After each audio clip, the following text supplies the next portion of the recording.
While I was under anesthesia for emergency surgery, my husband Judah emptied our joint accounts and filed for divorce, thinking I'd never wake up. "She's basically a vegetable now," he told his lawyer over the phone while I lay in recovery. What he didn't know was that I controlled his family's $2.3 million trust fund, and I was about to cut off every penny while he celebrated with his mistress. The last thing I remembered before everything went black was Judah's hand squeezing mine in the hospital corridor.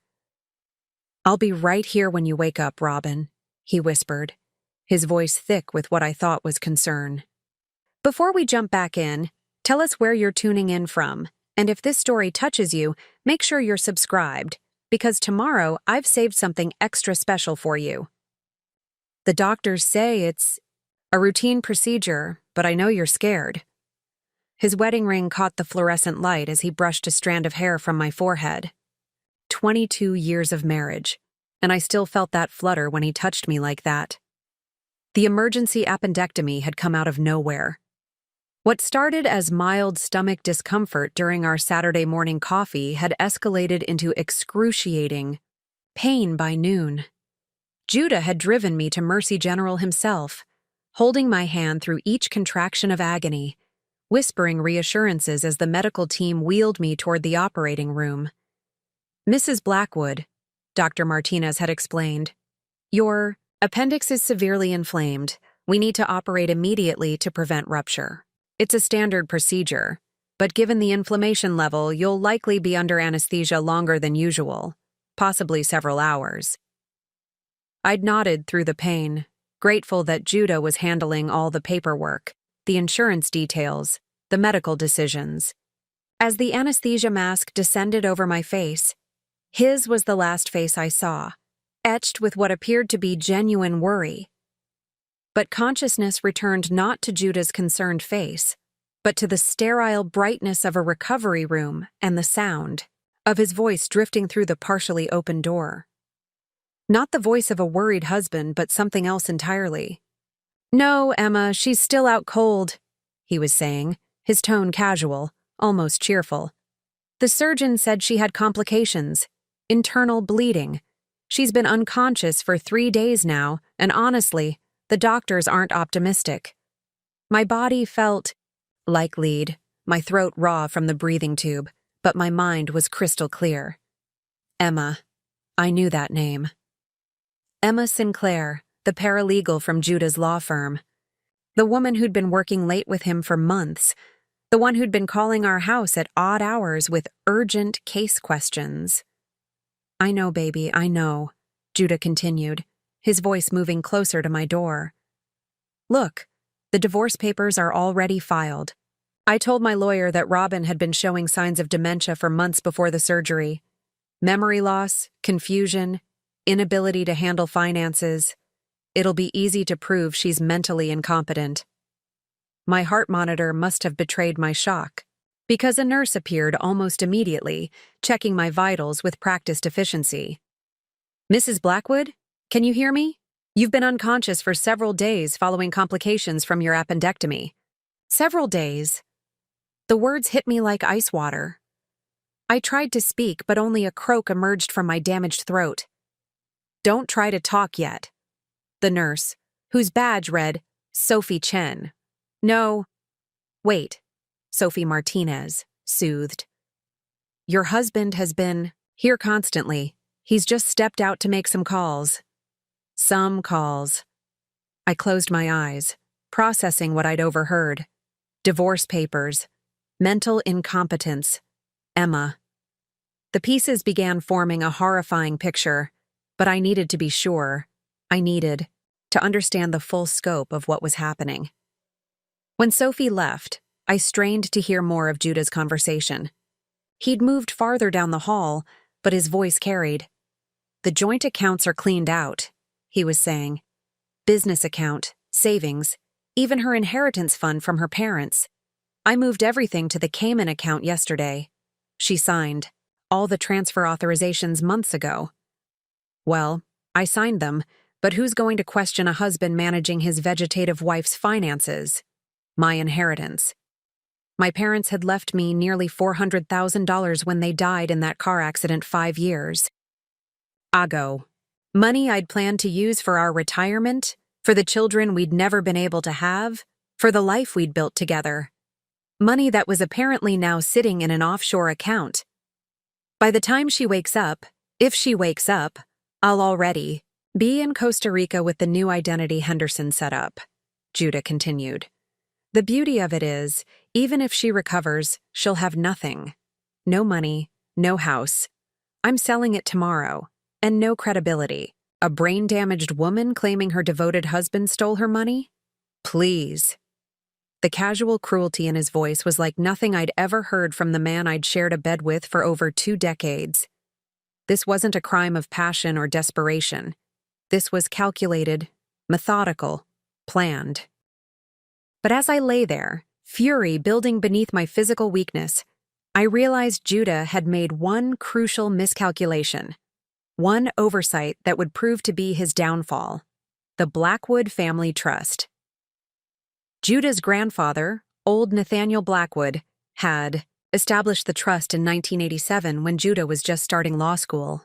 The trust contained the family's real estate holdings, investment portfolios, and business interests, worth approximately $2.3 million at last count.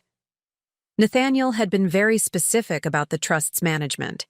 It required 2 signatures for any major transaction, and those signatures had to come from both Judah and his spouse. What Judah apparently didn't remember, or perhaps had never fully understood, was that when we married, I didn't just become a signatory on the trust. Due to a peculiarity in Nathaniel's will and the trust documents, I had become the primary trustee. Judah could access funds for reasonable expenses, but any major withdrawals, any changes to beneficiaries, any dissolution of the trust required, my approval and signature, my signature. The same signature he'd been forging on our joint accounts, but couldn't forge on trust documents that required notarized witnessed signatures and biometric verification at the bank. For 22 years, I'd managed our household finances while Judah focused on his law practice.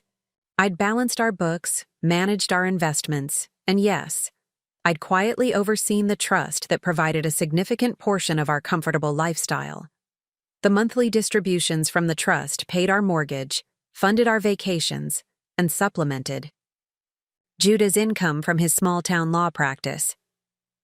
Without access to the trust, Judah's new life in Costa Rica would be funded entirely by what he'd stolen from our joint accounts.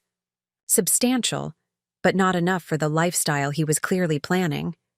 As his voice faded down the corridor, probably heading back to Emma or to make more arrangements for his escape, I lay in that hospital bed and felt something I'd never experienced before. Not just anger, but a cold, calculating fury that seemed to sharpen my thinking despite my physical weakness. Judah thought he'd planned the perfect crime. He'd waited for the ideal moment, a medical emergency that left me vulnerable and unconscious. He'd covered his legal bases with divorce papers and competency claims. He'd stolen everything he thought mattered, but he'd forgotten the most important thing. Never underestimate a woman who's spent 22 years managing the very money you think you've stolen. I had work to do. To understand how completely Judah had deceived me, you need to know what our life looked like before that operating room. From the outside, we were the picture of small-town success. The respected lawyer and his devoted wife, living in a beautiful colonial on Maple Street in Millbrook, Vermont, population 8,400. I'd moved to Millbrook fresh out of college, taking a job as a financial advisor at Vermont Community Bank. It wasn't glamorous work, but I had a knack for numbers and genuinely enjoyed helping people plan for their futures. The elderly couples saving for retirement, the young families planning for their children's education. I found purpose in protecting their financial security. That's where I first encountered the Blackwood Family Trust. Old Nathaniel Blackwood had been one of Millbrook's founding families, and his grandson Judah was making waves as a promising young attorney. Preparing and narrating this story took us a lot of time, so if you are enjoying it, subscribe to our channel It means a lot to us. Now back to the story. When Nathaniel came in to restructure his family's assets, I was the one who walked him through the complex trust documentation. My grandson's a smart boy, Nathaniel had told me, his weathered hands shaking slightly as he signed the papers. But he's got no head for money management. Spends like water flows downhill. That's why I need someone sharp to keep an eye on things. The trust was unusual in its structure. Rather than simply appointing Judah as the beneficiary with standard controls, Nathaniel had insisted on what he called a partnership model. When Judah married, his spouse would automatically become co-trustee with equal authority. It was Nathaniel's way of ensuring the family money wouldn't be squandered by someone who'd never learned the value of a dollar. Young people today, he'd chuckled, they think money grows on trees. But a good spouse, someone with sense about finances, they'll keep him grounded. I'd met Judah 6 months later at a charity auction for the hospital. He was representing one of the donors in a legal matter, looking handsome in his perfectly tailored suit, charming the room with his easy smile and quick wit. When he bid on a weekend getaway package just to keep the auction lively, then immediately donated it back for re-auction, I was smitten. Our courtship was everything a small-town romance should be. Dinner dates at Romano's, the nicest restaurant in town. Weekend drives through the Vermont countryside, stopping at antique shops and farmers markets. He brought me flowers every Friday, always remembering that I preferred wildflowers to roses because they felt more genuine.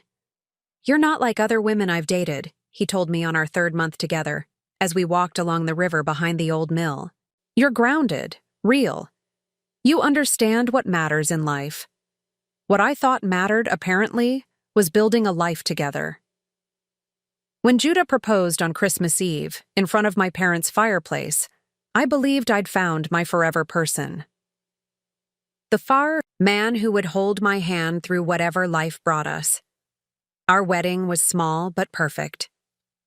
Held in my parents' backyard, with white lights strung through the maple trees, and my mother's roses in full bloom. Judah's parents had died in a plane crash when he was in college, so it was mostly my extended family and friends from town. Nathaniel, despite being in his 80s, insisted on walking me down the aisle since my father was recovering from hip surgery. "You take good care of my boy," he whispered as he placed my hand in Judah's. "And don't let him forget where his bread gets buttered." I'd laughed at the time, thinking it was just an old man's way of saying family money came with responsibility. I had no idea it was practically a job description. The early years of our marriage were blissful. Judah's law practice grew steadily, specializing in estate planning and business law. I continued working at the bank, eventually becoming the senior financial advisor. We bought the house on Maple Street, a 1920s colonial that needed work but had good bones and a perfect view of the mountains. We tried for children for years, month after month of hope and disappointment, expensive fertility treatments that drained our emotions and our savings. When we finally accepted that children weren't in our future, we poured that parental energy into our community instead. Judah served on the school board. I volunteered with the literacy program. We became the couple other people looked up to, the ones who had their lives figured out. What I didn't realize was how carefully Judah had positioned me from the very beginning. My job at the bank gave me the perfect credentials to manage the family trust. My natural inclination toward financial caution made me the ideal guardian of the Blackwood money. My devotion to him made me the perfect cover for whatever he was really planning. Over the years, I'd watched the trust grow from $1.8 million to $2.3 million through careful investments and prudent management. The monthly distributions supported our comfortable lifestyle, the house payments, the vacation to Europe for our 10th anniversary, the new cars every few years. Judah never seemed particularly interested in the details of how the money was managed, always saying, "That's what I have you for, sweetheart." I thought it was because he trusted me. Now I wondered if it was because he was planning this all along. The signs had been there, if I'd been looking for them. The late nights at the office that became more frequent over the past year. The cell phone that was suddenly password protected. The business trips to Burlington that seemed to happen more often than his caseload warranted. Emma's calls at odd hours, always with some urgent question that couldn't wait until morning. But I'd trusted him. After 22 years of marriage, suspicion felt like betrayal. When your husband tells you he's working late, you believe him. When he says a colleague needs to discuss a case, you don't question it. When he handles the finances during a medical emergency, you're grateful for his care. That trust had been my greatest weakness. And now, lying in this hospital bed with machines monitoring my every heartbeat, I understood it would have to become my greatest strength. Looking back now, the warning signs had been there for months, subtle but unmistakable once you knew what to look for. The transformation hadn't happened overnight. Judah was too smart for that. Instead, it had been a gradual erosion of our normal patterns, so slow that I'd attributed each change to work stress or the natural evolution of a long marriage. It started with the phone calls. Emma Sinclair had joined Judah's law firm as a paralegal in January, and by March, she was calling our house at least 3 times a week, always with urgent questions about cases, always needing to speak to Judah immediately. At first, I'd been impressed by her dedication. "That new paralegal of yours is certainly thorough," I'd commented one evening after Emma had called during dinner for the second time that week. "She's very detail-oriented," Judah had replied, not looking up from his plate. "It's refreshing to work with someone who takes the job seriously." I should have noticed how his voice changed when he talked about her.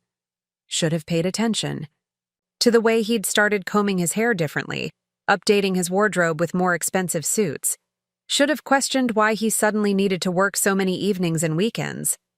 But trust is a powerful blinder.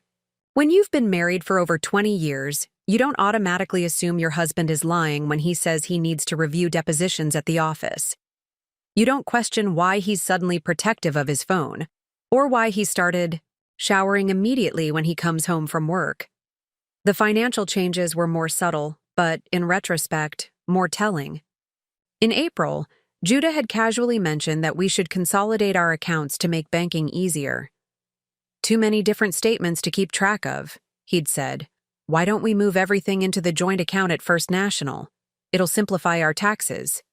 I'd agreed, thinking it made sense. My salary went into direct deposit, the trust distributions came monthly, and our expenses were predictable. Having everything in one place would indeed make tracking easier. What I didn't realize was that consolidation also made theft easier. By May, Judah had started making comments about my memory. Little things at first, suggesting I'd forgotten conversations we'd had, questioning whether I'd paid certain bills. "Are you feeling okay, honey?" he'd ask with what seemed like genuine concern. "You seem a little scattered lately." I'd attributed it to stress. The bank had been going through a restructuring, and my workload had increased significantly. Some days I did feel overwhelmed, forgetting small details or losing track of appointments. It seemed natural that Judah would notice and worry. "Maybe you should consider stepping back from work," he'd suggested one evening in June, after I'd mentioned feeling tired. "We don't really need your income with the trust distributions. You could volunteer more, maybe take up that pottery class you mentioned." The idea had been tempting. At 53, I was tired of the constant pressure of managing other people's money while watching my own become increasingly complex. But something held me back. An instinct I couldn't quite name. "I like working," I'd told him. "It gives me purpose." "Your purpose is here, with me," he'd replied, kissing my forehead. "But I understand. Just promise me you'll think about it." By July, the late nights had become routine. Judah would come home after 9, claiming he'd been preparing for trials or meeting with clients. He'd started going to the office on Saturdays, something he'd rarely done in previous years. "Big case coming up," he'd explain. "Real estate dispute that could set a precedent." Emma's been invaluable in organizing the documentation. Emma.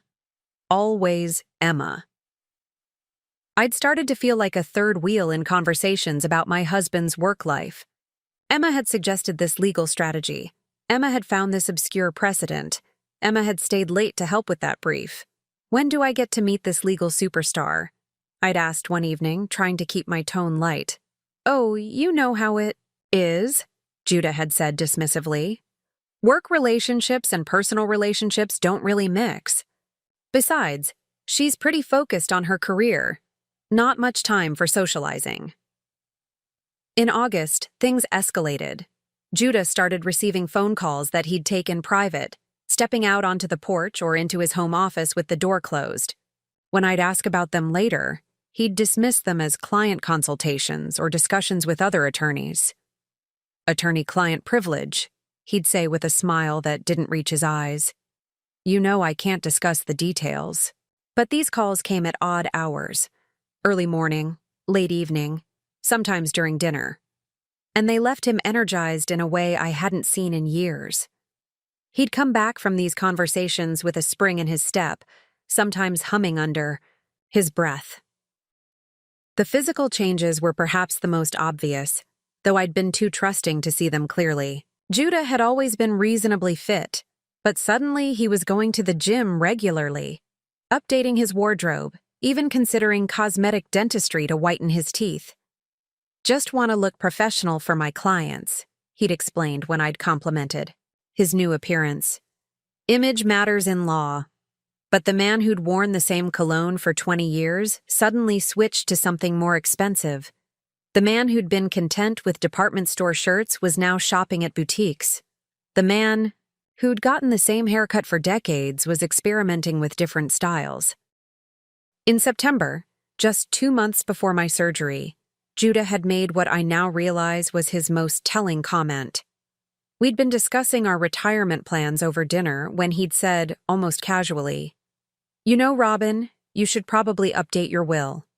Make sure everything's in order, just in case. Just in case what? I'd asked, surprised by the sudden morbid turn in conversation. You never know what life might throw at you, he'd replied. Medical emergencies, accidents, it's just responsible planning. I'd agreed to update my will, never imagining that the medical emergency would come so soon, or that my own husband would be the one throwing curves at my life. Looking back, I wonder if he'd already started planning my appendectomy, not the surgery itself, but the opportunity it would provide. The full scope of Judah's betrayal revealed itself over the next 48 hours, piece by devastating piece. What I'd initially thought was opportunistic theft during my medical crisis was actually the culmination of months of systematic planning, executed with the precision of a seasoned criminal. Sophie Martinez, my recovery nurse, became my unwitting ally in uncovering the truth.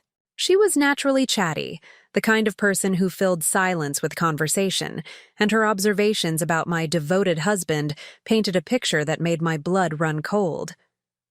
Your husband has been so attentive, she said while checking my IV on my second day of consciousness. He's been here every day since your surgery.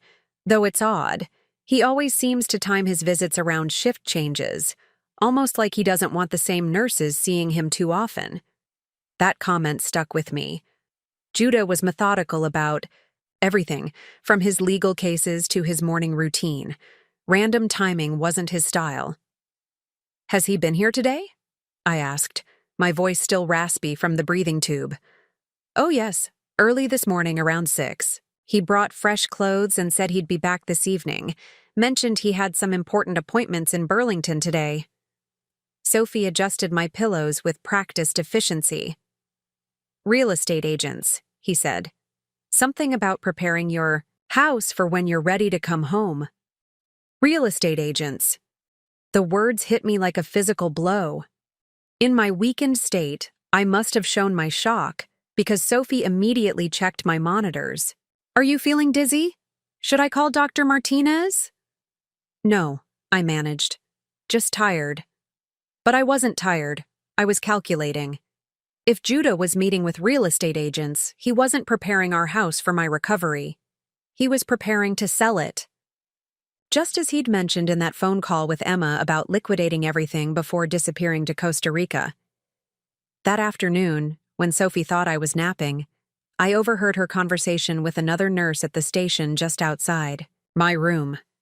"The husband in 314 gives me the creeps," Sophie was saying. "Yesterday he was asking detailed questions about her prognosis, but not in a worried way. More like he was confirming something he already expected." "What kind of questions?" the other nurse asked. "Timeline stuff. How long she'd likely be hospitalized. What kind of cognitive issues she might have. Whether she'd need long-term care. And when I mentioned that her recovery was actually remarkably good, he seemed disappointed. Disappointed. My husband was disappointed that I was recovering well from major surgery. Plus, Sophie continued, "I've worked here for 8 years, and I've never seen a spouse who doesn't bring personal items from home. No photos, no favorite blanket, nothing to make the room more comfortable. It's like he expects this to be temporary." Because he did expect it to be temporary. Either I would die from complications, or I would be declared mentally incompetent and moved to a long-term care facility. Either way, I'd be gone, and he'd be free to disappear with Emma and my money. The next piece of the puzzle came from an unexpected source. Dr. Martinez made his evening rounds while Judah was visiting, and I pretended to be asleep to hear their conversation. "Her recovery continues to exceed our expectations," Dr. Martinez was saying. "The cognitive function tests show no impairment from the anesthesia or the complications. She should be able to return to normal activities within a few weeks." "That's wonderful news," Judah replied, but his tone suggested anything but joy. "Though I have to say, doctor, she's been showing some signs of confusion at home for months before this surgery. Memory lapses, difficulty managing finances, that sort of thing." My eyes snapped open before I could stop myself. Judah was laying groundwork for an incompetency claim, right here in my hospital room, with my doctor. "Really?" Dr. Martinez sounded surprised. Because her responses to our cognitive assessments have been sharp. She remembered details from years ago, solved complex problems, showed excellent reasoning skills. "Well, she has good days and bad days," Judah said smoothly. "The stress of managing our finances has been overwhelming for her lately. I've had to take over most of our banking and investments. Banking and investments. The trust."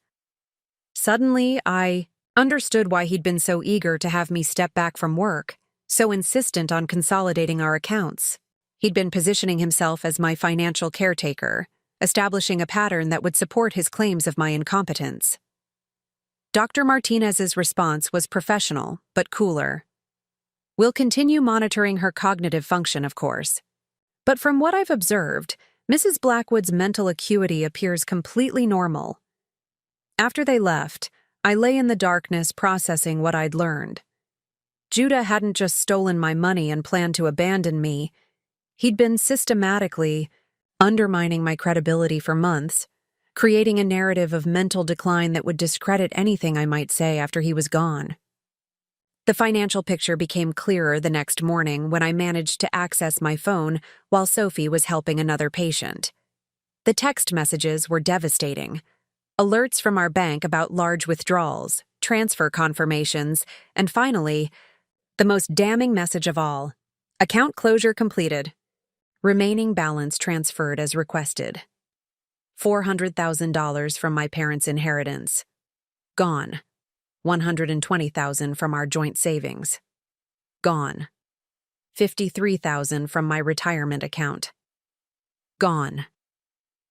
Even the small checking account I'd maintained separately, with money I'd saved from birthday gifts and small bonuses over the years. Gone. But as I scrolled through the financial devastation, I realized something Judah hadn't accounted for. He'd been so focused on liquidating our jointly held assets that he'd forgotten about the automatic payments. The trust distributions that came into our joint account every month, the insurance payments that came from the trust's investment income, the property tax payments that were automatically deducted from the trust's bank account. All of those automated systems were still running, still tied to accounts that required my authorization to change. Judah had stolen our liquid assets, but the trust, the real money, was still beyond his reach. More importantly, those automatic payments would continue whether I was conscious or not, and when they stopped, which they would, the moment I revoked his access, everyone would notice. The insurance company, the tax assessor, the investment firm that managed the trust's portfolio. There would be a paper trail of questions that even Emma's paralegal skills couldn't smooth over. As I lay there planning my next moves, one more piece of information fell into place. Sophie mentioned that Judah had requested copies of all my medical records, claiming he needed them for insurance purposes. Seemed odd, she confided. Usually, families wait until discharge for that kind of paperwork, but he was very insistent, said he needed to file claims immediately. Insurance claims, or evidence to support his story that I was mentally incompetent due to surgical complications. Either way, he was building a case that would justify whatever he planned to do next. The pattern was unmistakable now. Every conversation, every document request, every seemingly caring gesture had been calculated to support his ultimate plan. I wasn't just a victim of theft, I was the target of an elaborate fraud designed to erase me completely. The true horror of my situation became clear when I realized this wasn't Judah's first attempt at financial manipulation. It was simply his most ambitious. The methodical way he'd dismantled my life suggested practice, experience, a comfort level with deception that could only come from repetition. It started with a memory that surfaced during my third night in recovery.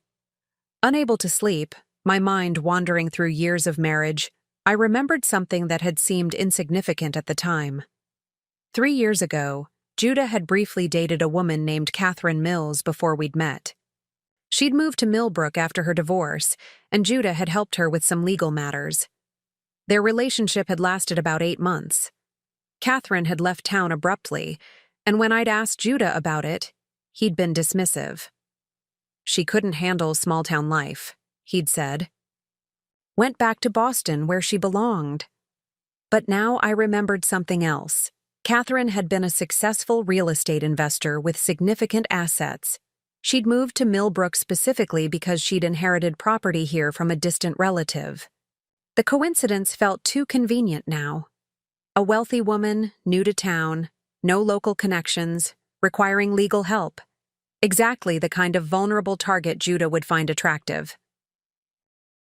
My suspicions deepened when I remembered another woman, Sandra Whitman, an elderly widow who'd been a client of Judah's law firm when I first met him. Sandra had been sharp as a tack, but she'd developed what everyone called sudden onset dementia. About 6 months after signing over financial power of attorney to Judah for some routine estate planning. She'd been moved to a nursing home in Burlington, and her considerable assets had been liquidated to pay for her care. At the time, everyone had praised Judah for his compassionate handling of Sandra's deteriorating condition. He'd managed her finances with such care, they said. He'd made sure she got the best medical attention available. He'd even visited her regularly at the nursing home until she passed away 2 years later. But now, lying in this hospital bed with my own competency, being questioned, I wondered if Sandra's dementia had been as sudden and inexplicable as everyone believed. I wondered if those compassionate visits had been to ensure her silence, to monitor her condition, to make sure his story held up under scrutiny. The pattern was becoming clearer. Judah didn't just steal money. He stole lives. He found women with assets and no strong family connections, gained their trust, then systematically destroyed their credibility while emptying their accounts. The medical emergency approach with me was just a variation on his proven method. But I was different from his previous victims in one crucial way: the Blackwood family trust. Unlike Sandra's simple estate or Catherine's real estate investments, the trust had built-in protections that Nathaniel had specifically designed to prevent exactly this kind of manipulation. That realization led to another disturbing thought. If Judah had been planning this for years, Why had he married me at all? The answer came with sickening clarity. He hadn't known about my role in the trust when he'd first pursued me. He'd learned about it only after we were married, when the trust documents were updated to reflect his new marital status. I could imagine his surprise when he'd discovered that his new wife wasn't just another victim to be fleeced, but the gatekeeper to his family's fortune. That knowledge had probably extended our marriage by decades. He couldn't simply divorce me or eliminate me without losing access to the trust entirely. Until now.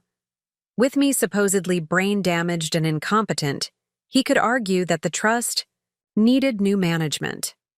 Emma, with her paralegal background, could help him navigate the legal complexities of having me declared unfit. They could drag out the process for months or even years, accessing trust funds for my care while systematically draining the accounts. The cruelest part was how he'd used my own professional skills against me. My expertise in financial management had made me the perfect trustee in Nathaniel's eyes, but it had also made me the perfect target in Judah's plan. Who better to manage complex financial fraud than someone who understood exactly how the systems worked? But Judah had made one critical error in his calculations. He'd assumed that my loyalty and love would make me passive, that my trust in him would blind me to his deceptions. He'd counted on my isolation, no children to advocate for me, parents who'd died years ago, a small circle of friends who would accept his version of my mental decline. What he hadn't counted on was my anger, the fury that burned through my physical, weakness, sharpening my mind even as my body struggled to recover. He'd underestimated the woman who'd spent 25 years protecting other people's financial security. The woman who'd built her career on spotting inconsistencies and preventing fraud. As I lay there in the darkness, listening to the steady beep of monitors and the soft footsteps of night shift nurses, I began to understand something that Judah couldn't have anticipated. His betrayal hadn't just stolen my money and threatened my life. It had liberated me from the last traces of love and loyalty that might have held me back from total war. He'd wanted a victim. Instead, he'd created an enemy with nothing left, to lose and everything necessary to destroy him. The turning point came on my 4th morning in the hospital, when I overheard a conversation that shattered any remaining illusions about Judah's intentions. I'd been pretending to sleep during visiting hours, gathering intelligence while he thought I was unconscious. But what I heard that morning transformed me from victim to warrior. Judah was speaking to someone on his phone, his voice low, but not low enough. "Henderson, we need to accelerate the timeline. The doctors are saying she might recover more fully than we anticipated." Henderson. I recognized that name from the divorce papers I'd glimpsed in Judah's briefcase months ago. His lawyer, the one specializing in complex asset cases. "No, she's still heavily sedated most of the time," Judah continued. "But we can't risk her becoming fully coherent before the competency hearing. Can you move it up to next week?" Competency hearing. Next week. My heart rate spiked, but I forced myself to remain still, to keep breathing steadily while my world tilted on its axis. Good. And Emma's prepared to testify about Robin's deteriorating mental state over the past months. She has documentation of conversations where Robin seemed confused, forgetful. It'll support our narrative perfectly. Emma. His paralegal mistress was going to testify against me in court, using fabricated evidence to have me declared mentally incompetent.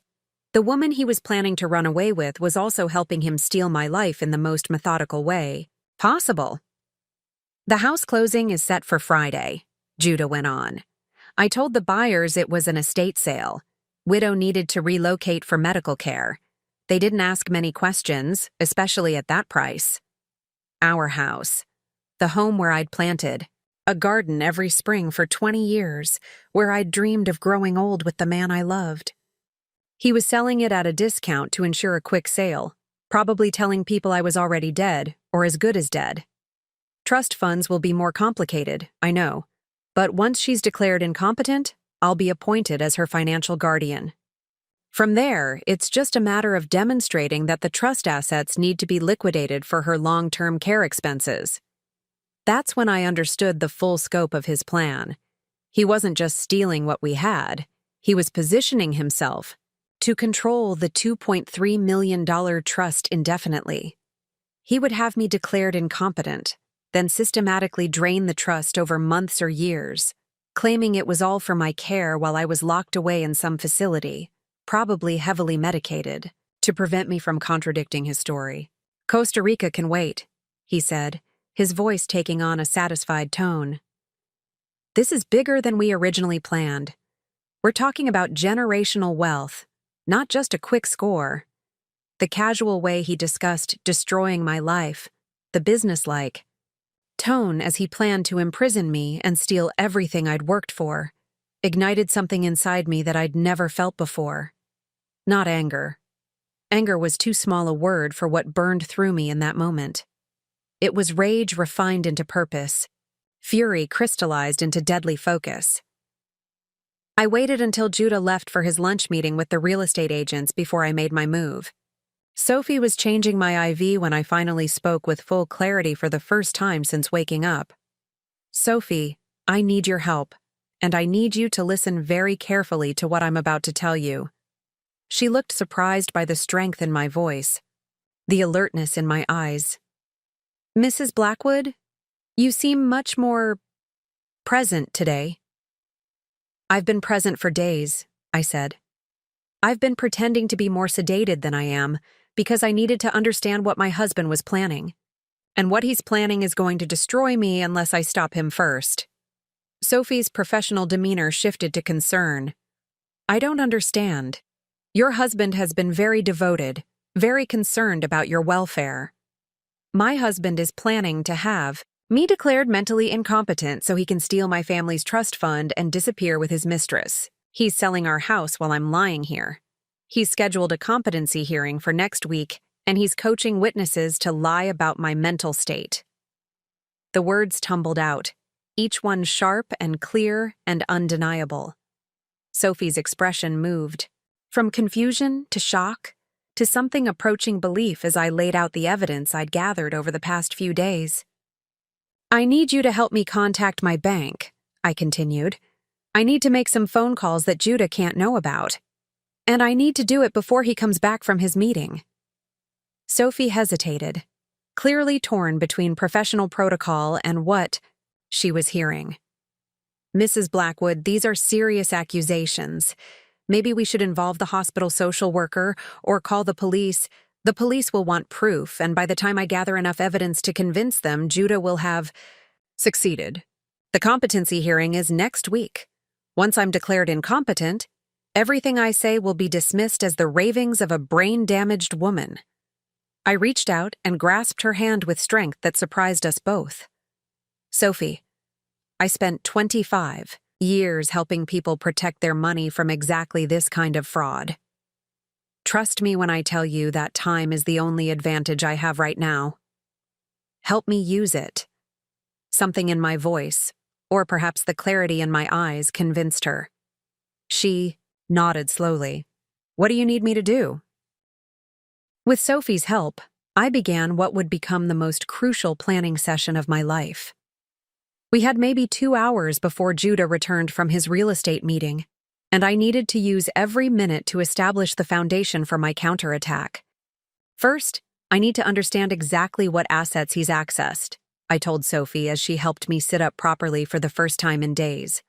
The movement made my incision ache, but the pain sharpened my focus. "Can you get me access to a computer? I need to check the trust accounts." Sophie looked uncertain. "The hospital has computers for patient use, but they're monitored. If your husband checks your browsing history..." "He won't think to check. He believes I'm too brain damaged to use a computer coherently." The bitterness in my voice surprised me. That's going to be his first mistake. While Sophie went to arrange computer access, I used the time to organize my thoughts. My 25 years in financial services had taught me that successful fraud prevention required 3 things: documentation, timing, and leverage. Judah thought he had all three working in his favor, but he'd made crucial miscalculations. Documentation. He'd been forging my signatures for months, but the trust required biometric verification for major transactions. My fingerprints, retinal scan, and voice recognition were still the keys to the kingdom, and there was no way to fake those. Timing. He'd rushed his timeline because of my unexpected recovery, but rushing creates mistakes. The competency hearing was scheduled for next week, but legal processes could be delayed if new evidence emerged. Leverage. He thought he held all the cards, but he'd forgotten about the automatic systems. The trust's monthly distributions, the insurance payments, the investment transfers, all of those were still running on schedules that only I could modify. Sophie returned with a laptop and an apologetic expression. I told them you needed to check your email for insurance information. They said you could use it for 20 minutes. That's all I need. My fingers felt clumsy at first, but muscle memory kicked in as I navigated to the trust's online portal. The login screen appeared, requesting my credentials. Username, R. Blackwood, trustee password, Nathaniel 1987. I'd never changed it from the combination of Judah's grandfather's name and the year the trust was established. The dashboard loaded, and my breath caught in my throat. The trust balance showed $2,347,892.33, almost exactly what it should be. Judah hadn't been able to access the principal, but when I checked the distribution history, I saw something that made my blood run cold. Sophie, look at this. I pointed to a series of pending transactions scheduled for tomorrow. He's set up automatic distributions to be sent to what looks like a medical facility account. $40,000 monthly, supposedly for my long-term care. Sophie peered at the screen. But you're not in long-term care. Exactly. This is how he plans to drain the trust legally. Once I'm declared incompetent, these will look like legitimate medical expenses.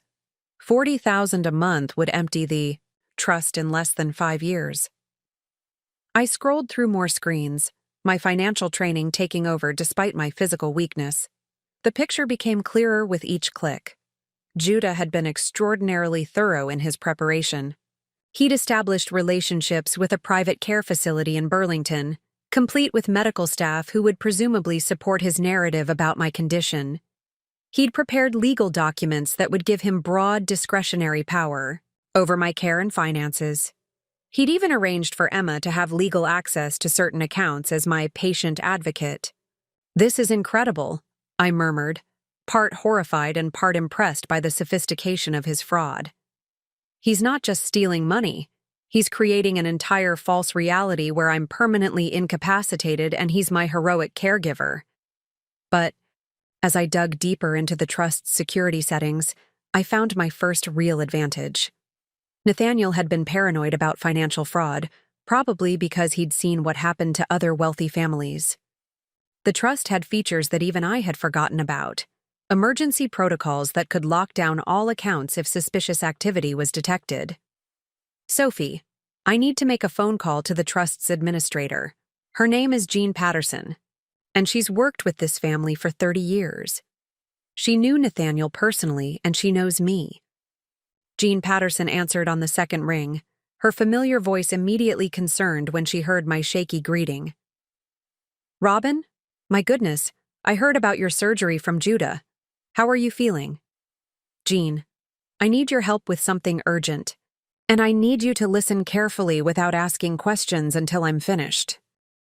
I spent the next 10 minutes explaining the situation, providing specific details about the forged signatures, the pending distributions, and the competency hearing. Jean's silence grew more ominous with each revelation. Robin, she finally said, her voice tight with anger. I never authorized those distribution changes. In fact, I've been trying to reach you for weeks about some irregularities in the account activity.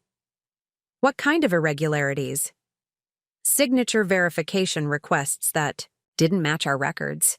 Attempts to access historical trust documents. Someone has been probing our security systems, probably trying to understand how to bypass our protections. This was better than I'd hoped. Jean, I need you to implement the emergency protocols. Lock down everything until I can meet with you. In person. Already done, she said grimly. As of this moment, all trust accounts are frozen pending a full security review. No distributions, no changes. Nothing moves without your physical presence and biometric verification. I felt the first surge of hope I'd experienced since waking up. How long can you maintain the freeze? Indefinitely, unless ordered otherwise by a court. And Robin? I've been in this business for 40 years. I've seen every kind of financial fraud imaginable. What your husband is attempting is sophisticated, but it's not foolproof. We're going to stop him. With the trust accounts frozen, I had bought myself precious time, but I needed concrete evidence to stop Judah permanently. Jean Patterson's next revelation would prove to be the key to unraveling his entire scheme. Robin, there's something else you need to know, Jean said, her voice dropping to a whisper despite being alone in her office. About 3 weeks ago, someone attempted to access your grandfather-in-law's original trust documents. The request came through official channels, claiming to be from your husband's law firm, but something felt off. My pulse quickened. What kind of access? They wanted copies of the original 1987 trust agreement, specifically the sections dealing with trustee, succession, and incapacity provisions. When I called Judah's office to verify, Emma Sinclair told me it was for estate planning purposes, updating your wills. Emma again. Every thread of this conspiracy led back to her. Did you provide the documents? No. Our policy requires both. Trustees to request historical documents in person with proper identification. But Robin, the request itself tells us something important. They were researching exactly how to remove you as trustee. I closed my eyes, processing this information. Jean, I need you to pull every record of contact with Judah's office for the past year. Phone calls, emails, document requests, everything. I'll have that ready within the hour. But there's more. Jean's voice grew grimmer. Last month, we received an inquiry from a medical facility in Burlington called Serenity Springs Care Center. They wanted information about setting up automated payments for a patient named Robin Blackwood. Serenity Springs. I made a mental note of the name. What did you tell them? That we don't establish payment arrangements without direct authorization from the trustee. But I looked them up afterward, and Robin, something's very wrong with that place. What do you mean? It's privately owned, cash only, no insurance accepted. Their website talks about specialized care for clients with complex family situations. The whole operation screams money laundering or worse. After ending the call with Jean, I asked Sophie to help me access the internet again. I needed to research Serenity Springs and understand exactly what kind of prison Judah had planned for me. The care facility's website was professionally designed but vague about specifics. Phrases like discretionary care for sensitive situations and complete privacy for families in transition sent chills down my spine. The photo gallery showed luxurious private rooms that looked more like hotel suites than medical facilities. But it was the staff credentials that revealed the truth. Dr. Marcus Webb, the medical director, had a history of working with patients who had complex psychological needs. His previous position had been at a private psychiatric facility that had been shut down for Medicare fraud. Sophie, look at this, I said, pointing to the screen. The head nurse, Patricia Vance, was previously employed at a facility in Florida that specialized in memory care for affluent families. That place was investigated for keeping patients sedated beyond medical necessity. Sophie read over my shoulder, her expression darkening. This isn't a legitimate care facility. It's a place to hide people. Exactly. And once I was declared incompetent and transferred there, who would question my condition? Who would investigate? If I seemed confused or incoherent during the rare visits from court-appointed advocates, I continued researching, using my financial background to dig into the business records. Serenity Springs had been incorporated just 8 months ago, with startup funding that came from a series of shell companies. The paper trail was deliberately complex, but not so complex that someone with my training couldn't follow it. Sophie, I need to make another call. Can you get me access to a phone that won't show up on the hospital records? She handed me her personal cell phone. Use this. Who are you calling? A private investigator I used to work with at the bank. If anyone can uncover the full extent of this conspiracy, it's Dominic Torres. Dominic answered on the first ring, his familiar gravelly voice immediately concerned when he heard my situation. Robin, what the hell is going on? I heard through the grapevine that you were in the hospital, but this sounds like something out of a crime novel. Dom, I need a full background check on Emma Sinclair, employee at Judah's law firm. And I need you to investigate Serenity Springs Care Center in Burlington. I think they're connected to a larger operation. Give me 6 hours, he said. And Robin, be careful. If half of what you're telling me is true, these people have killed before. The rest of the afternoon was spent methodically documenting everything I'd discovered. Using Sophie's help, I created a detailed timeline of events, cross-referenced, with financial records and correspondence. The pattern that emerged was damning. Judah and Emma had been planning this for at least a year, possibly longer. They'd researched the legal requirements for declaring someone incompetent, identified a facility willing to provide false medical records, and established financial structures that would allow them to drain the trust over several years while maintaining the appearance of legitimate medical expenses. But they'd made mistakes. The electronic trail was extensive, and their communications had been careless. Emma had used her work email to correspond with Serenity Springs. Judah had researched Costa Rican immigration law on his office computer. The care facility had a documented history of fraud. When Dominic called back that evening, his information confirmed my worst fears and provided the final pieces of evidence I needed. Robin, Emma Sinclair isn't who she claims to be. Her real name is Emma Castellanos, and she's been involved in at least 3 similar schemes over the past decade. She specializes in targeting older, isolated individuals with assets. She's been arrested twice, but never convicted. And Serenity Springs? It's a front. They've housed a dozen patients over the past 8 months, all wealthy individuals who were declared incompetent by family members. None of them have been seen by independent medical professionals since admission. I closed my eyes, imagining the horror of being trapped in such a place, drugged into compliance while my assets were systematically stolen. Dom, I need you to contact the State Attorney General's office. This is bigger than just my case, the scope of the conspiracy became crystal clear the next morning when Dominic delivered information that transformed my understanding of what I was fighting. This wasn't just about my husband's betrayal.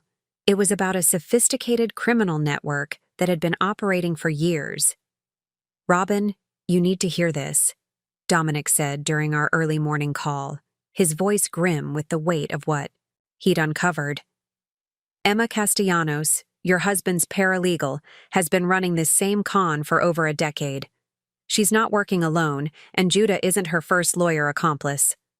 I gripped Sophie's phone tighter, my knuckles white against the plastic. What do you mean? She's part of an organized ring. They target small-town attorneys who are struggling financially or have gambling debts, personal problems, anything that makes them vulnerable to corruption. Emma provides the legal expertise and connections. They provide the local credibility and access to potential victims. The pieces began clicking into place with horrifying clarity. Judah's been having money problems, hasn't he? Big ones. I pulled his financial records. The man is drowning in debt. Credit cards maxed out. Second mortgage on your house that you probably don't know about. And here's the kicker.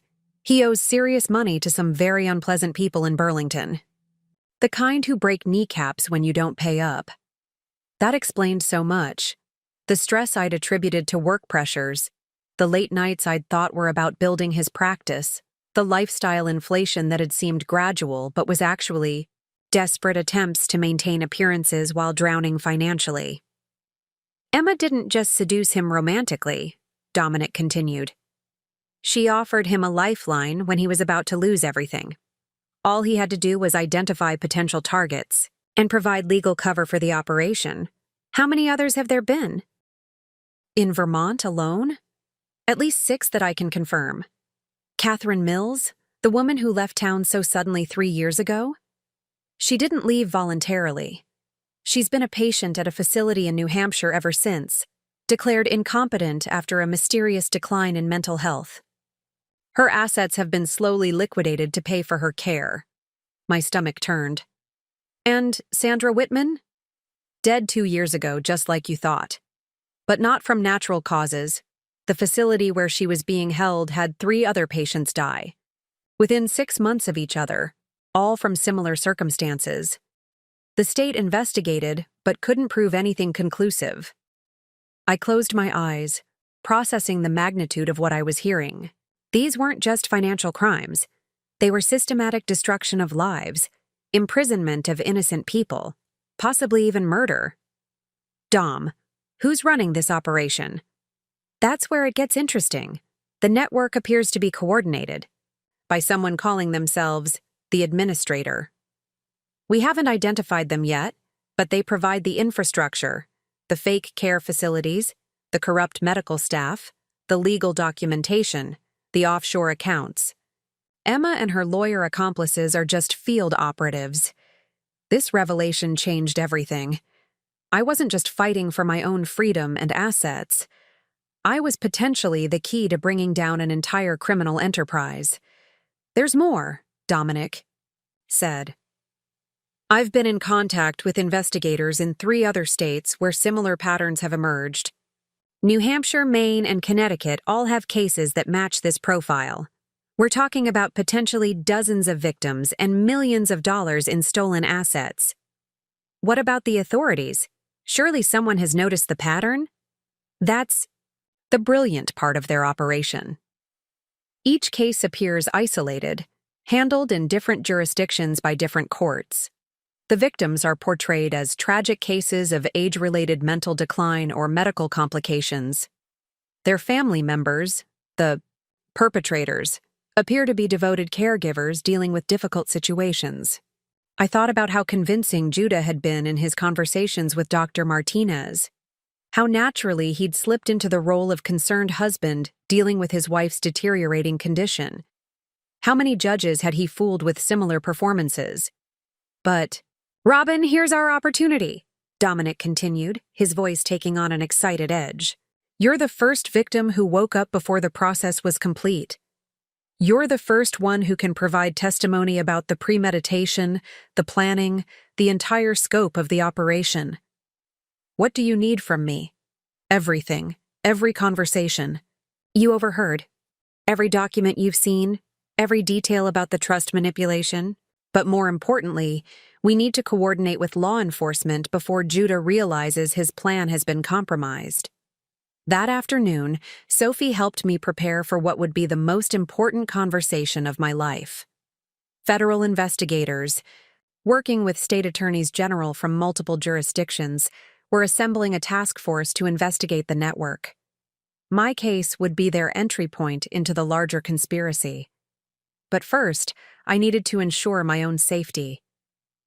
As long as Judah believed his plan was proceeding normally, I had the element of surprise. The moment he realized I was conscious and fighting back, I would become a threat that needed to be eliminated. We're walking a tightrope, I told Sophie as we reviewed the evidence I'd compiled. I need to appear weak and confused when Judah visits, while simultaneously building the case that will destroy him. What if he suspects something? What if he realizes the trust accounts have been frozen? Then we accelerate everything. Because once he knows I'm onto him, I become the biggest threat to a multi-million-dollar criminal operation. And people like that don't leave loose ends. As if summoned by my words, I heard Judah's familiar voice in the hallway, talking to someone on his phone. Should be able to expedite the hearing. The sooner we get this resolved, the better for Everyone involved. I quickly closed the laptop and pretended to be sleeping, but my mind was racing. Time was running out, and I was about to discover just how dangerous a cornered predator could become. The moment I heard Judah's voice in the hallway, I knew I needed more than just evidence. I needed allies who could act on my behalf while I remained trapped in this hospital bed, pretending to be helpless. The network of criminals was extensive and well organized. My response needed to be equally strategic. After Judah's visit, during which I maintained my facade of confusion and weakness, Sophie helped me make the most important call of my counterattack. I needed someone with both legal authority and personal investment in stopping this conspiracy. "Justin Morrison?" I said when the familiar voice answered. Justin had been my closest friend at Vermont Community Bank before he'd been recruited by the state attorney general's office 5 years ago. "Robin? My God, I heard about your surgery. How are you feeling?" "Justin, I need your help with something that's going to sound impossible, but I need you to listen to every word." I spent the next 20 minutes laying out the entire conspiracy, providing him with names, dates, and the evidence Dominic had uncovered. The silence that followed was so long, I thought the call had dropped. Finally, Justin spoke, his voice tight, with controlled fury. "Robin, what you're describing, we've been tracking similar patterns across New England, but we haven't been able to connect the dots. You might be the break we've been looking for." "What do you mean?" 3 months ago, a man named Dr. Marcus Webb was flagged by our financial crimes unit for suspicious Medicare billing patterns.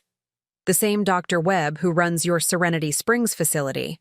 We've been building a case, but we needed someone on the inside, someone who could provide first-hand testimony about their methods. This was better than I'd hoped. "What do you need from me?" "Everything you've got, but more importantly, we need you to stay exactly where you are and keep pretending to be incapacitated. We're going to use your situation to build a case that will bring down the entire network. Justin, the competency hearing is scheduled for Friday. If that goes through, it won't. I'm getting a federal judge involved tomorrow morning. We'll delay the hearing on the grounds of new evidence requiring investigation. But Robin, I have to warn you, once we start this process, you're going to be in real danger. These people have killed before." After ending the call with Justin, I realized I needed to expand my support network beyond law enforcement. I needed people who could act immediately if my situation became desperate, people who knew me well enough to spot if something went wrong.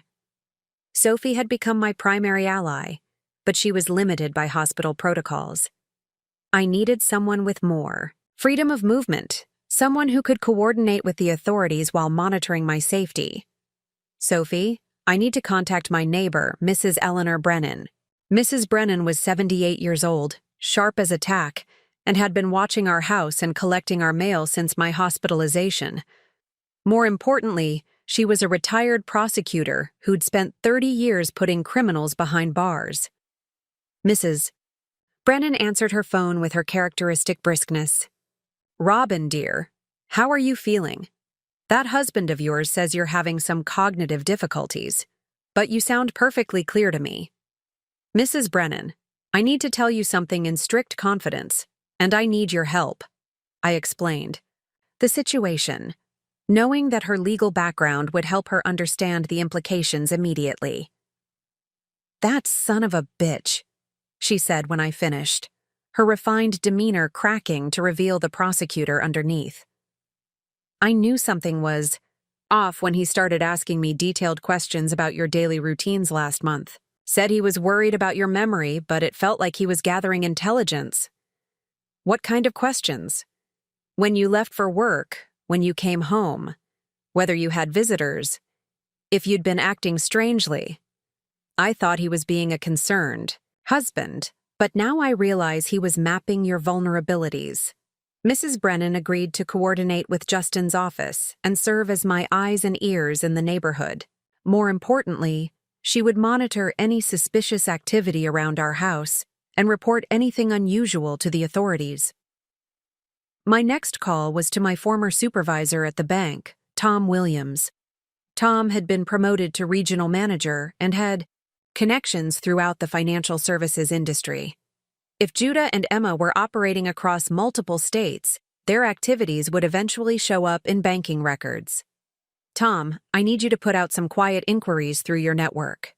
Look for patterns of elderly or incapacitated individuals having large sums transferred from their accounts, particularly to medical facilities or care providers. Jesus, Robin, how big is this thing? Potentially millions of dollars across multiple states. And Tom, be careful who you talk to. We don't know how deep this corruption goes. By evening, I had assembled a network of allies that stretched from federal investigators to local neighbors, from banking professionals to retired prosecutors. Each person had a specific role to play in the complex operation that would be required to bring down Judah's network while keeping me safe. But as I lay in my hospital bed that night, listening to the sounds of the night shift beginning their rounds, I realized that building a support network was only half the battle. The real challenge would be maintaining my deception while coordinating a multi-jurisdictional investigation, all while my husband grew increasingly suspicious of the delays in his carefully planned timeline. The competency hearing was now 3 days away, and every hour that passed increased the risk that Judah would realize his plan was falling apart. When that happened, I would discover just how far he was willing to go to protect his conspiracy. The next morning brought a development that changed everything. Dr. Martinez informed me that Judah had requested my discharge be expedited to later that afternoon, claiming I needed to be transferred to a specialized care facility for my ongoing recovery. Mrs. Blackwood, I have to be honest, Dr. Martinez said during his morning rounds, his voice carefully neutral. Your husband is very insistent that you be moved today. He's presented documentation from Serenity Springs Care Center indicating they have an opening that needs to be filled immediately. My blood ran cold.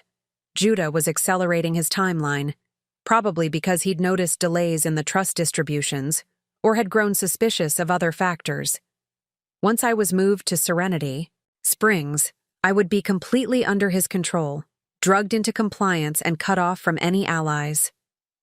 Doctor, I don't feel ready to leave, I said weakly, maintaining my facade of confusion. I'm still having memory problems and I feel so disoriented.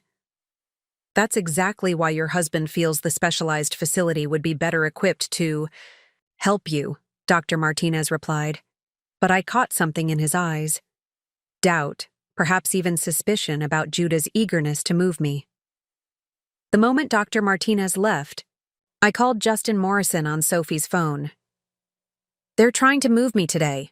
Once I'm in that facility, I'll be completely cut off. Not happening, Justin said firmly. I've got federal marshals positioned at the hospital. The moment anyone tries to move you without proper court authorization, they'll intervene. But Robin, this means they're on to us. We need to accelerate our timeline too. Sophie helped me coordinate with my growing network of allies. Mrs. Brennan reported unusual activity at my house. A moving truck had arrived early that morning, and men were loading furniture and personal belongings. Judah was liquidating everything, preparing for his disappearance with Emma. Tom Williams called with disturbing news from his banking network investigation. Robin, we've found at least 12 other cases matching this pattern across New England. The amounts are staggering. We're looking at over $8 million in stolen assets. But the most crucial information came from Dominic Torres. I've identified the administrator, he said. It's Dr. Marcus Webb himself, the medical director at Serenity Springs. He's been running this operation for 5 years, using his medical credentials to provide legitimacy to the false diagnoses and incompetency declarations. The pieces were falling into place, but time was running out. Judah appeared at my bedside that afternoon with discharge papers and a transportation service to move me to Serenity Springs. The doctors say you're ready for the next phase of your recovery, he said, his voice artificially cheerful. This facility specializes in cognitive rehabilitation. You'll get the best care possible. I looked at him with what I hoped appeared to be confused gratitude. "If you think it's best, Judah, I trust you completely." The words tasted like acid in my mouth, but they seemed to reassure him. As he stepped out to finalize the transfer arrangements, Sophie squeezed my hand. "The marshals are in position," she whispered, "and Justin's team is ready to move. The moment they try to take you out of this hospital, everything happens at once." I nodded, my heart racing despite the medication meant to keep me calm. In the next few hours, either Judah's conspiracy would succeed and I would disappear into a nightmare of forced incapacitation, or my counterattack would destroy a criminal network that had operated with impunity for years. As I heard Judah's voice in the hallway, confirming transportation details with someone from Serenity Springs, I realized that the woman who had entered this hospital as a trusting wife was about to leave as something entirely different, either a victim silenced forever or a warrior who had brought down her predators. The perfect moment to spring my trap came at 3:47 p.m., when Judah returned with 2 orderlies from Serenity Springs and what appeared to be official transfer documentation. I recognized one of the men from Dominic's surveillance photos, Marcus Webb himself, though he was introduced to me simply as Dr. Williams from the care facility. "Mrs. Blackwood, we're here to help you transition to a more appropriate care environment," Webb said, his voice professionally warm, but his eyes cold and calculating. "Your husband has explained your condition, and we're specially equipped to handle patients with your particular needs." I looked at them with what I hoped appeared to be confused compliance. "Judah says it's for the best. I trust him completely." But as they began preparing the transfer wheelchair, I noticed Sophie frantically texting someone on her phone behind Webb's back. The federal marshals Justin had promised were somewhere in this hospital, waiting for the right moment to act. "There's just one small issue," Dr. Martinez said, appearing in the doorway with a clipboard. "I need to complete some final documentation before discharge. Mrs. Blackwood, I need to ask you a few routine questions about your current mental state for our records." Webb's expression tightened almost imperceptibly. "Doctor, we're on a tight schedule. The transfer vehicle is waiting, and we have other patients to collect today." "Other patients?" The casual way he said it sent chills down my spine. How many people were they moving today? How many other victims were being transferred to facilities where they would disappear forever? "I understand your schedule," Dr. Martinez replied firmly. "But hospital protocol requires these assessments. It will only take a few minutes." As Dr. Martinez began asking me seemingly routine questions about the date, my location, and recent events, I realized this was my window. Justin's team needed proof of the conspiracy in action, evidence that would hold up in court and connect all the participants. "I'm having trouble remembering things," I said, my voice weak and confused. "Judah says I've been having problems for months, but I don't remember that. Sometimes I feel like there are things I should know, but they're just gone." Webb stepped closer, his voice taking on a patronizing tone. "That's perfectly normal for someone in your condition, Mrs. Blackwood. The facility will help you manage these symptoms much more effectively than a general hospital can." "What kind of symptoms?" Dr. Martinez asked, directing the question to Webb. "Progressive cognitive decline, memory lapses, inability to manage complex tasks like financial decisions," Webb replied smoothly. "Her husband has documented a steady deterioration over the past several months." That's when Judah made his crucial mistake. "The episodes have been getting worse," he added, eager to support Webb's narrative. "Sometimes she doesn't even recognize me. She's tried to access bank accounts she has no memory of opening, making wild accusations about money being stolen." Dr. Martinez looked genuinely surprised. "That's interesting, because Mrs. Blackwood's cognitive assessments have been completely normal. She's shown excellent memory retention, logical thinking, and mathematical abilities." Webb's expression darkened. "General hospital assessments aren't sophisticated enough to detect the kind of subtle decline we're dealing with. That's exactly why she needs specialized care. The tension in the room was building toward a breaking point. I could feel the moment approaching when pretense would be abandoned and the true nature of this confrontation would be revealed. In the hallway, I heard footsteps, multiple people walking with purpose toward my room. The perfect storm I had been orchestrating for days was about to break, and I was ready. The footsteps in the hallway belonged to exactly who I hoped they would: Justin Morrison, flanked by 2 federal marshals and a woman I recognized as Judge Patricia Hawthorne from the Federal District Court. The moment they entered my room, the entire dynamic shifted. "Gentlemen, I'm going to need everyone to stop what they're doing," Justin announced, his voice carrying the full authority of federal law enforcement. "This is a federal investigation, and this patient is under protective custody as of this moment." Webb's professional facade cracked instantly. "I don't understand. We have proper transfer documentation, signed by her physician and authorized by her husband." "Dr. Webb, yes, we know exactly who you are. Those documents are fraudulent, Judge," Hawthorne said, stepping forward with a folder of legal papers. "I've just signed a federal restraining order preventing the transfer of Mrs. Blackwood from this facility, pending a full investigation into allegations of conspiracy, fraud, and elder abuse." Judah's face went pale, but he tried to maintain his composure. "Judge, I think there's been some misunderstanding. My wife is mentally incompetent following surgical complications. I'm simply trying to get her the specialized care she needs." "Mr. Blackwood," I said, my voice suddenly clear and strong, dropping all pretense of confusion. "I think the misunderstanding is yours." The look of shock on his face was worth every moment of terror I'd endured over the past week. For the first time since waking up, I sat up fully in bed, my voice steady and my eyes completely alert. "You see, Judah, while you were planning to have me declared incompetent, I was documenting every aspect of your conspiracy. While you were stealing my money, I was working with federal investigators to freeze your assets. While you were preparing to ship me off to your partner's fake care facility, I was building the case that's going to put all of you in federal prison."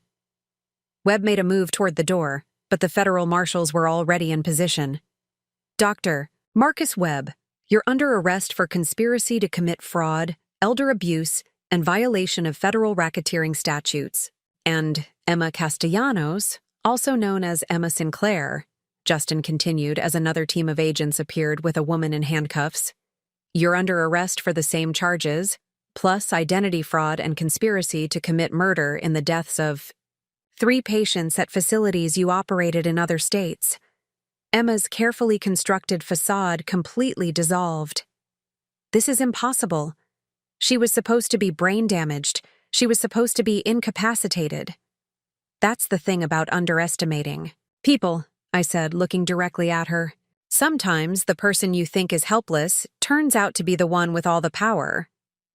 Judge Hawthorne opened her folder and began reading from official documents.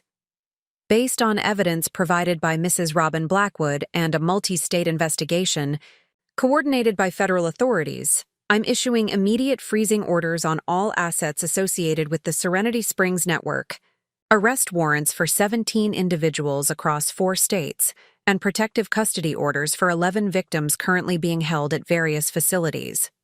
Judah, handcuffed and facing the destruction of everything he'd planned, looked at me with something approaching awe. "How did you know? How did you figure it all out?" I smiled at him, not with warmth, but with the cold satisfaction of someone who had turned the tables completely.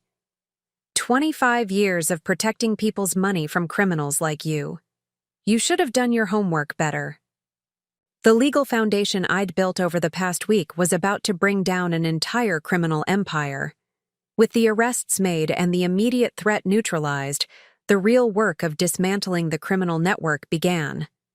What happened next was a precisely coordinated operation that I had spent days planning from my hospital bed, using every connection and piece of leverage I could muster. "Jean, are you ready?" I said into Sophie's phone, speaking to the trust administrator who had been waiting for my signal. Execute the asset recovery protocols now. Within minutes, automated systems I had programmed days earlier began reversing every fraudulent transaction Judah and Emma had attempted. The beauty of the Blackwood Trust security features, designed by paranoid old Nathaniel decades ago, was that they allowed for complete reversal of unauthorized activities once fraud was detected. Robin, we're recovering funds from 7 different offshore accounts, Jean reported. The automated trace protocols are following the digital breadcrumbs your husband left behind. He was sloppy with his electronic transfers.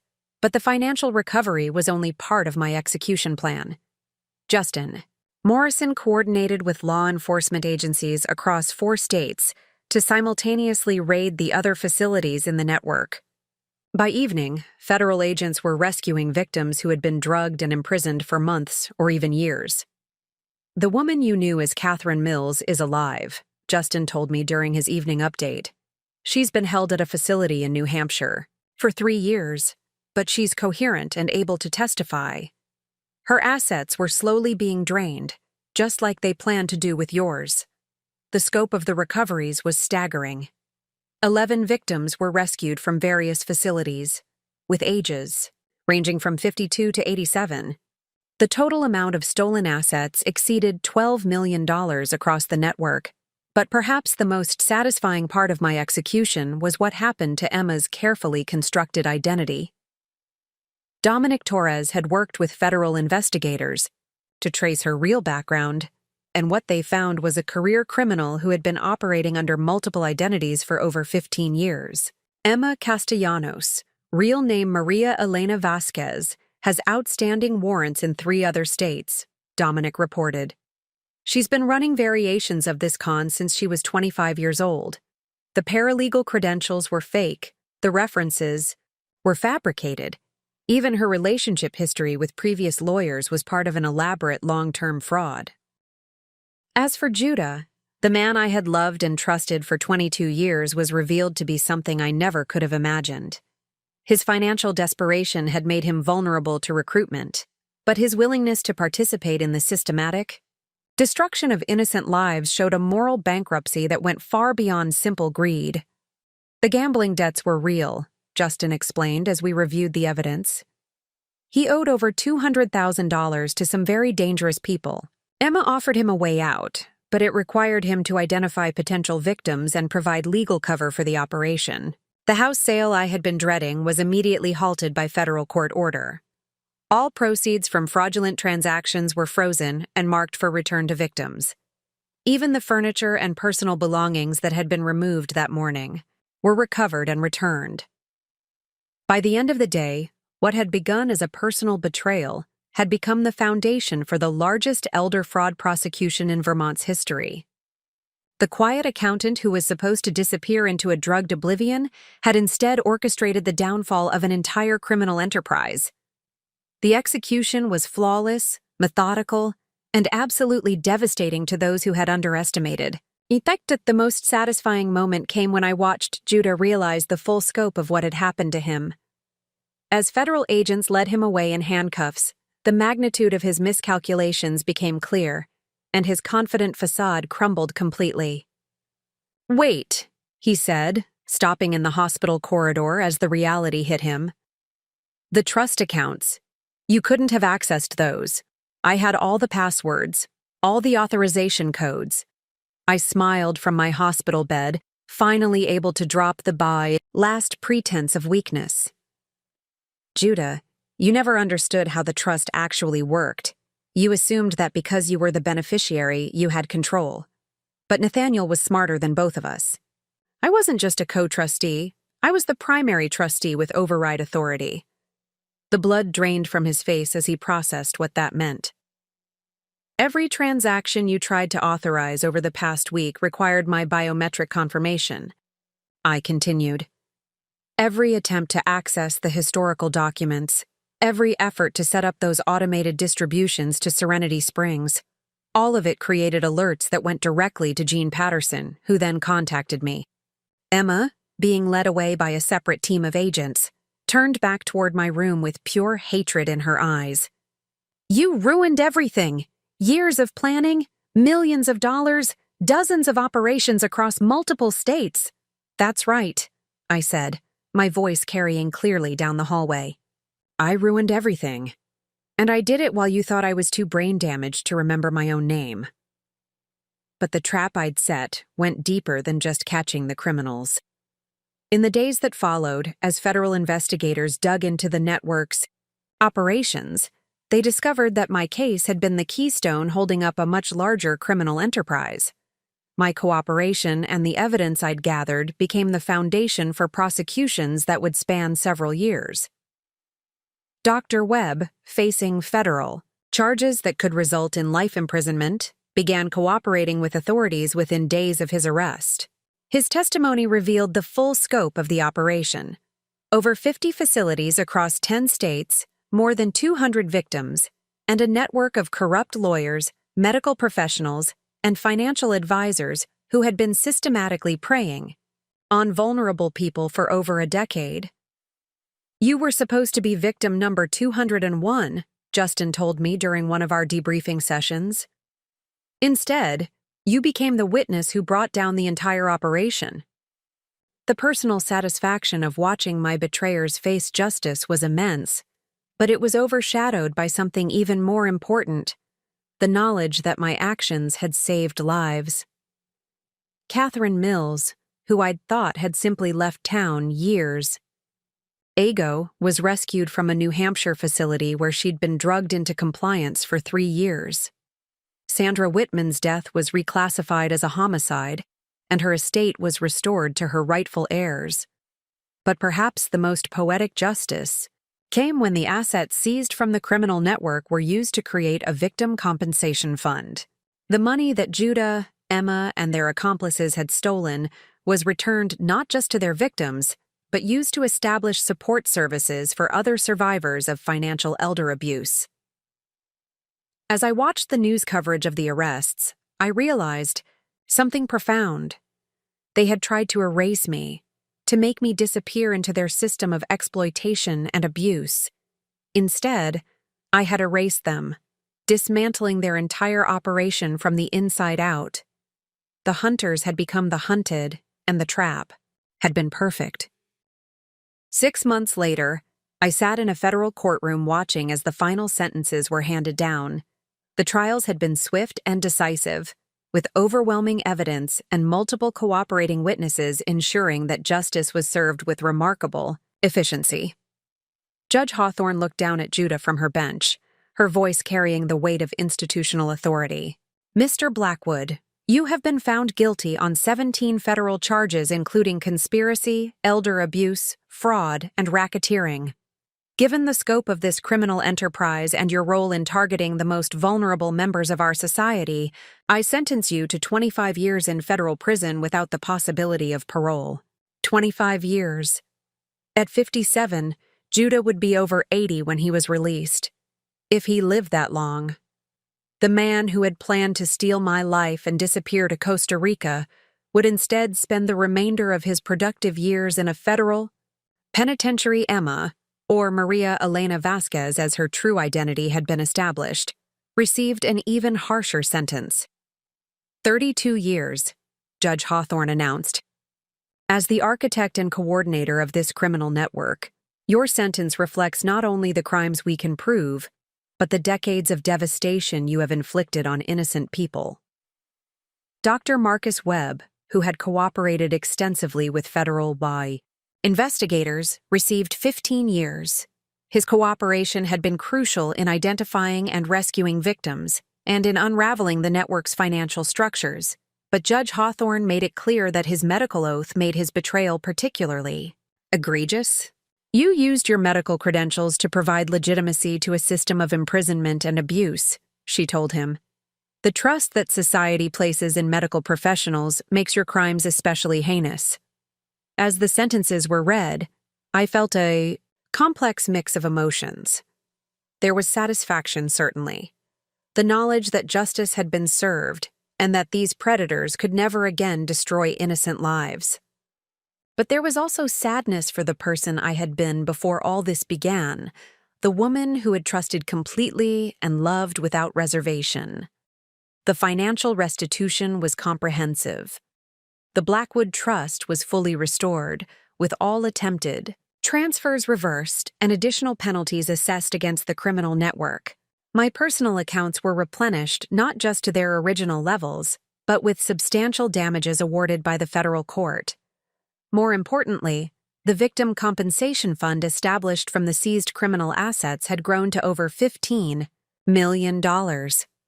This money was being used not just to compensate the direct victims of the network, but to establish support services, legal aid programs, and educational initiatives to help prevent similar crimes. Catherine Mills, whom I had finally met during the trial proceedings, had become a close friend and ally. Her recovery from 3 years of drugged imprisonment had been remarkable, and she had thrown herself into advocacy work for other victims of financial elder abuse. "What they did to us was horrible," she told me after the sentencing. "But what we've accomplished in response, the lives we've saved, the awareness we've raised, the systems we've changed, that's our real victory." The trials were over, the criminals were imprisoned, and the victims were on their paths to recovery. Justice had been served with a thoroughness that would have seemed impossible when I first woke up in that hospital bed, realizing that my husband was planning to destroy my life. But the most important resolution was still to come, deciding who I would become in the aftermath of this complete betrayal and ultimate victory. 1 year after waking up to discover my husband's betrayal, I stood in the offices of Blackwood Financial Protection Services, the company I had built from the ashes of my old life. The nameplate on my desk read, Robin Blackwood, founder and CEO, but the title that mattered most to me was printed underneath, Victim Advocate and Financial Crimes Specialist. The transformation hadn't happened overnight. In the months following the trials, I had struggled with depression, anger, and a profound sense of displacement. The woman who had trusted completely, who had built her identity around being a devoted wife, had died in that hospital room. The person who emerged was stronger, but also more guarded, wiser but scarred by the knowledge of how thoroughly another human being could betray someone who loved them. "Mrs. Blackwood, your 3 o'clock appointment is here," my assistant announced. Sophie Martinez had left nursing to become my first employee, drawn by our shared experience and her natural protective instincts. My 3 o'clock was a 72-year-old woman named Margaret Chen, whose son had been systematically stealing from her accounts while convincing her she was developing dementia. The pattern was familiar, too familiar, and I felt the old fury rise as I listened to her story. "Margaret, you're not crazy, and you're not losing your memory," I told her. "What you're describing is financial elder abuse, and we're going to stop it." This was why I had transformed my pain into purpose. Every week, people like Margaret came to my office, confused and frightened, believing they were losing their minds, when actually they were being victimized by people they trusted. My experience had given me unique insights into how these crimes operated, and more importantly, how to stop them. The Blackwood Trust, now worth over $3 million thanks to successful investments and the restitution from the criminal case, funded our operations. We provided free services to victims of financial abuse, working with law enforcement, legal advocates, and medical professionals to identify and prosecute perpetrators. Catherine Mills had become my partner in the advocacy work.